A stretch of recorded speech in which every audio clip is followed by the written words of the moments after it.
दोस्तों, भारत में बहुत से बादशाहों ने हुकूमत की, चाहे वो भारतीय हो या विदेशी। मगर आज हम बात कर रहे हैं एक मुस्लिम महिला की, जिसने भारत ही नहीं इस्लामिक इतिहास में पूरी दुनिया में किसी देश पर पहली बार हुकूमत की थी। कौन थी वह महिला, चलिए जानते हैं इस वीडियो में। कहानी शुरू होती है उस ओर से जब 1206 में मोहम्मद गौरी अपने जीते हुए प्रदेशों को अपने गुलाम कुतुबुद्दीन ऐबक को सौंपकर वापस लौट गया। इस तरह भारत में कुतुबुद्दीन ऐबक की गद्दी संभालने के बाद गुलाम वंश की नींव पड़ी। 1210 में पोलो खेलते हुए घोड़े से गिरकर कुतुबुद्दीन ऐबक की मौत हो गई और गद्दी पर उसका बेटा आराम से बैठ गया। मगर वह बहुत ही आलसी और कायर था, तो उसे गद्दी से हटाकर कुतुबुद्दीन ऐबक का गुलाम और दामाद इल्तुतमिश गद्दी पर बैठा। दोस्तों, कुतुब मीनार जो दिल्ली में है, इसकी बुनियाद तो कुतुबुद्दीन ऐबक ने डाली थी, मगर इसको पूरा उसके दामाद इल्तुतमिश ने ही कराया था। रजिया सुल्ताना इसी सुल्तान इल्तुतमिश की बेटी थी। रजिया के अलावा सुल्तान के 11 बेटे भी थे, मगर रजिया सुल्ताना बहुत ही अक्लमंद, होशियार और बहादुर थी।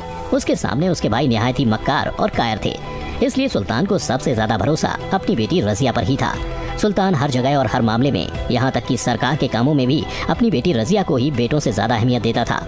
ये बात इल्तुतमिश के बेटों को बहुत गलत लगती थी। उन्हें लगता था कि हम जैसे 11 बहादुर बेटों को छोड़कर सुल्तान अपनी बेटी को ही, जो कि एक लड़की है, ज्यादा अहमियत देते हैं। रजिया बचपन से ही बहुत बहादुर थी। उसने बचपन से ही घुड़सवारी, तलवारबाजी और तीरंदाजी जैसे काम सीख लिए थे। सुल्तान इल्तुतमिश कहीं भी जाते तो अपने शासन की बागडोर अपनी बेटी रजिया को ही सौंप कर जाते। इल्तुतमिश को अपनी बेटी रजिया पर इतना भरोसा हो गया था कि उन्होंने फैसला कर दिया कि मेरे मरने के बाद सुल्तान रजिया को ही बनाया जाए। सुल्तान के इस फैसले से दरबारी नाराज हो गए और उन्होंने आवाज उठानी शुरू कर दी कि सुल्तान अपने 11 बेटों के होते हुए बेटी को सुल्तान क्यों बनाएंगे और हम लोग एक औरत की हुकूमत कैसे बर्दाश्त कर सकते हैं। दूसरी ओर इल्तुतमिश की बीवी शाह तुर्कान अपने बेटे रुकनुद्दीन को सुल्तान बनाना चाहती थी, इसलिए वो भी सुल्तान के फैसले के खिलाफ खड़ी हो गई। मजबूरन दरबारियों के दबाव में आकर सुल्तान इल्तुतमिश को अपना फैसला बदलना पड़ा। जब सुल्तान इल्तुतमिश की मौत हो गई तो उसके फैसले के मुताबिक सल्तनत का अगला बादशाह उसका बेटा रुकनुद्दीन बना दिया गया। रुकनुद्दीन एक अय्याश किस्म का इंसान था। वो गद्दी पर तो जरूर बैठा, लेकिन असल सत्ता उसकी माँ शाह तुर्कान के हाथ में थी। शाह तुर्कान लोगों पर जुल्म करती थी। उसने महल में मौजूद अपने दुश्मनों को चुन चुन कर खत्म करना शुरू कर दिया। इसके बाद उसने इल्तुतमिश के बाकी बेटों को भी परेशान करना शुरू कर दिया ताकि कोई उसके खिलाफ आवाज न उठा सके। अब जो दरबारी रजिया सुल्तान की औरत होने की वजह से सुल्तान बनने के खिलाफ थे, उन्हें समझ आ गया कि वे आज भी एक औरत की हुकूमत में है, तो फिर रजिया ही क्यों न सुल्तान बना दी जाए। दरबारियों ने रुकनुद्दीन को गद्दी से हटाकर रजिया को सुल्तान बना दिया। इस तरह पहली बार 1236 में इस्लामिक इतिहास की पहली महिला रजिया सुल्तान बनी। हिंदुस्तान में रजिया सुल्तान के नाम के सिक्के चलाए गए। उसने तख्त पर बैठते ही मर्दाना लिबास पहनना शुरू कर दिया और अपनी फौज को मर्दों की तरह ही सेट करना शुरू कर दिया। लेकिन दोस्तों, हुआ वही जिसका रजिया को डर था। उसके औरत होने की वजह से सल्तनत में बगावत छिड़ गई और बागियों ने मिलकर रजिया सुल्तान के खिलाफ फौज तैयार कर ली। बागियों का मेन लीडर रुकनुद्दीन का वजीर था, लेकिन रजिया सुल्तान बहादुर होने के साथ साथ होशियार भी थी, इसलिए उसने बागियों में आपस में फूट पैदा कर दी और खुद लड़ाई करना गवारा नहीं किया। अब बागियों की फौज आपस में लड़ने लगी। रजिया ने जब देखा कि लोग आपस में सब अलग अलग हो चुके हैं, तो एक एक बागी को पकड़कर उसका कत्ल करा दिया। इस तरह लोगों के दिलों में रजिया का खौफ बैठ गया और रजिया सुल्तान ने अपने खिलाफ होने वाली बगावत को कुचल डाला। लेकिन अभी भी बहुत लोग ऐसे बाकी थे जो रजिया से नफरत करते थे और उसे गद्दी से हटाना चाहते थे।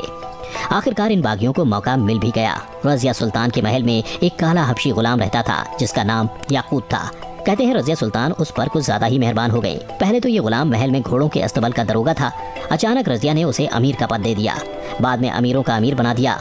ये महल में सबसे बड़ी पोस्ट हुआ करती थी जो सिर्फ बड़े तुर्क लोगों को ही दी जाती थी। बात यहाँ तक फैलने लगी कि लोग ये कहने लगे कि रजिया सुल्तान के गुलाम से नाजायज रिश्ते हैं। इस पर रजिया सुल्तान को चाहिए था कि अपनी गलती सुधार करती और अपने दरबारियों से बात करती, लेकिन उसने इसका उल्टा ही किया। और यही नहीं, रजिया ने उस काले गुलाम को अपना खास बॉडीगार्ड बना लिया। इसके बाद वह गुलाम रजिया के साथ हर वक्त रहने लगा। रजिया सुल्तान ने सल्तनत के बड़े बड़े फैसलों में उस काले गुलाम की सलाह लेनी शुरू कर दी। नाराज दरबारियों ने उसके खिलाफ बगावत की, एक बड़ी फौज तैयार कर ली। इन बागियों में सबसे आगे पंजाब का एक हुक्मरान था जिसका नाम अल्तुनिया था। दरअसल बात ये थी कि ये अल्तुनिया रजिया सुल्तान से शादी करना चाहता था, लेकिन रजिया सुल्तान ने शादी करने से इनकार कर दिया। इस बात को सुनकर अल्तुनिया रजिया सुल्तान से नाराज हो गया और उस पर बदचलनी का इल्जाम लगाने लगा। रजिया को जब इस बात की जानकारी हुई तो उसने अल्तुनिया को जवाब देने का फैसला किया और वो एक बड़ी फौज लेकर अल्तुनिया पर हमला करने निकल पड़ी। लेकिन रास्ते में ही उसके कई जनरल रजिया के खिलाफ हो गए। गुलाम याकूत को कत्ल कर डाला, रजिया को पकड़कर कैद कर लिया और भटिंडा की जेल में डाल दिया। रजिया बहुत होशियार थी। कुछ दिन कैद में रहने के बाद वह अल्तुनिया से शादी करने के लिए तैयार हो गई और शादी कर ली। दूसरी ओर दरबारियों ने रजिया के भाई रुकनुद्दीन को गद्दी पर बैठा दिया। अपने शौहर के साथ मिलकर रजिया सुल्तान ने एक बड़ी फौज तैयार की और अपनी पुरानी सल्तनत दिल्ली को हासिल करने के लिए निकल पड़ी। दिल्ली आने पर रजिया की अपने भाई के साथ भयंकर जंग हुई, लेकिन रजिया सुल्तान की हार हो गई और वह भागकर अपने शौहर की हुकूमत भटिंडा वापस आ गई। रजिया लड़ाई में हार तो जरूर गई, लेकिन रजिया आसानी से हार मानने वालों में से नहीं थी। कुछ दिन रुकने के बाद रजिया सुल्तान ने फिर से एक बड़ी फौज तैयार की और दिल्ली पर हमला कर दिया। इस बार रजिया सुल्तान के सारे सिपाही उससे अलग हो गए और भाग गए। रजिया सुल्तान को फिर से हार मिली। इस बार वह भटिंडा ना पहुंच सकी और वहीं जंगलों में भूखी प्यासी भटकने लगी। जंगल में रजिया को एक किसान मिला। रजिया सुल्तान भूख से बेहाल थी। किसान ने फकीर समझकर आधी रोटी रजिया को दे दी।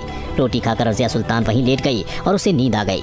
कहते हैं रजिया सुल्तान ने खुद को छिपाने के लिए अपने शाही लिबास के ऊपर से फकीरी लिबास पहन लिया था। नींद में रजिया का फकीर लिबास खिसक गया और शाही लिबास ऊपर आ गया। किसान की नजर जब रजिया के शाही लिबास पर पड़ी तो वो हैरान रह गया। अंदर उसने बहुत सारा सोना पहन रखा था। सोना देखकर किसान को लालच आ गया। उसने वहीं पर रजिया को कत्ल कर दिया और उसको वहीं दफना दिया। हालांकि बाद में वो पकड़ा गया और उसके जरिए ही रजिया की कब्र का पता चला। तो दोस्तों, ये थी हिंदुस्तान की पहली महिला मुस्लिम सुल्तान रजिया सुल्तान की कहानी।